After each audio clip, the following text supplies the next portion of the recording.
experienced manager coming on. And I still feel that to manage a club like Arsenal, you should have been an experienced manager. But in saying that, Arteta at this moment has ripped up everything. He has ripped up everything. And I think now what you've got to do is you look at Tottenham over the years. You know, they went with Pochettino, had a lot of young players coming through the ranks, and done what they'd done. Now I think with Mikel, I think that the timing was right. There was a lot of good youngsters at the club, and bought into what he was saying and all that. Not all the players did, because you know, like the experienced ones have decided that weren't for them, and for whatever reason. So you have a thing like, you know what I mean, like. Let's be honest, Arsenal, I think I've gone through 2 years of absolute crap under Arteta, watching the teams. Absolute crap. Crap football, boring football, defeats against teams that we never think they're going to have. Looking back on it, if you'd have said to me, you're going to have 2 years of that, and then a year of what we've got at this moment in time, and with no guarantee of a title at the end of it, no guarantee of any trophy at the end of it, I'm going to take it, because this season's been sensational. Even parts of last season, Dan, were fantastic. When you look at it, we had some great results, great form, but we had like blocks of defeats coming along. You know, like, do you remember we went to Aston Villa that time, 1-1-0. We thought top four was on. We then lose to Crystal Palace, Brighton and Southampton.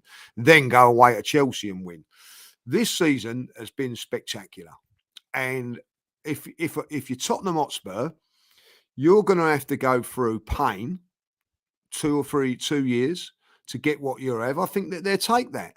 But when you look at Arsenal, Dan, we've had players like, you know, they go on about Harry Kane and they go on about Song and all that. We've had some fantastic footballers in the era of the Emirates. Cesc Fabregas, Robin van Persie, Sanchez, Ozil, we've all come and gone. Cazorla. Cazorla, you know what I mean? You can mention Koscielny at the back, you know what I mean? Probably the best defender that we've had in that sort of time. Tottenham haven't had that. You know what I mean? Like, they've managed to keep Harry Kane for whatever happens to Harry Kane now. They've had him for the best part of his career. I don't really remember any of our Arsenal players that we've able to keep all through their prime. It's a great point. We had to sell them all, didn't we? Fabregas, Nasri, Van Persie, Sanchez. The list goes on. They've kept Kane and Son all that time. All that time. So we've had to go through all of that. And then on top of that, 2 years of really doldrums under Arteta, under real doldrums. But, you know, getting players out of the door and things like that. And actually, like, taking a hit on a lot of financial hits as well, like on players, Dan. You know, Ozil, Sanchez, we let those players go for nothing. Ramsey, I wouldn't put him in as a bad player for us. I thought he was a hit, but you know what I'm saying? At the end of the day, I didn't get no money for him. There was a lot of players like that. So what you have to say is that I think they're going to have to go down and get a young sort of ardent manager. Now, if I was Tottenham, you might laugh at me when I say this, you know what I mean? Like, I would go with someone like Michael Carrick at Middlesbrough. I won't laugh at that, because I think that's a good shout. Because if you look at what people are now doing, up and coming managers, a Vincent Kompany or a Michael Carrick, I would not laugh at that if that was. No, I think someone like that, too loud, and just say to them, look, and you have to say with Arteta, I don't care what any Arsenal fan says and says, oh yeah, it's great now under Arteta. Under any other football club, Arteta would be gone now. Oh, he'd be sacked 100. Oh, absolutely, he would have gone. Yeah, he would have gone. Yeah, but for whatever reason, the owners stuck by him, and obviously what the project and all that. Oh, listen, I've spoken to Edo, and he's turned around and he said, we knew we was going to go through this bad stage. And I actually asked him, as bad as what it was, and he laughed.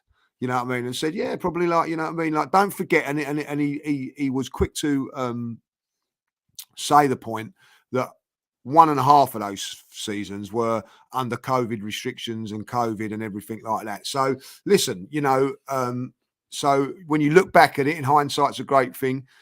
There were circumstances that give probably Mikel a little bit more time because of that.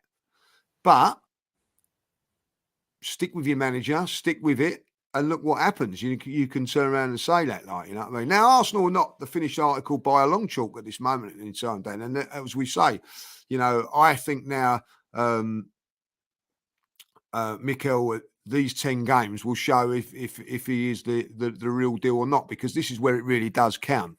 But whatever happens from here and now on, he's built himself. He's overachieved, mate. Massively. Yeah, he's put points in the bag now, like, you know. He's got credit in the bank. Yeah, yeah, he's got credit in the bank. So whatever happens in these next 10 games, you know, I mean, like, every Arsenal fan, I think, you know, can't turn on Mikel now, like, you know what I mean, because he's put himself in there. But these there will be some though. There will be some that do. Of course, there will be. You know what I mean? Like, he only had to lose one game the other day, and people, you know, like the European game, and people were going there a meltdown. Listen, doesn't matter if he's always going to get criticism, and rightly so, because that's part of the job. You know what I mean? That you're going to get. You know, Arsene Wenger got part of the thing. So for me, I think that he's put himself in a brilliant position. But this is where I look at Mikel and go, you know, let's see if you've got it, because this is it now. There's pressure now. I don't care what anybody says. There's pressure. The last 2 games, by the way, him as a manager and the team have handled it fantastically well. So you know, and he's built a team, Dan. And I don't care what anybody says. I'm proud of this Arsenal team, these players and everything. Yeah, like, everyone loves them, don't they? I'll follow them up and down the country, and if they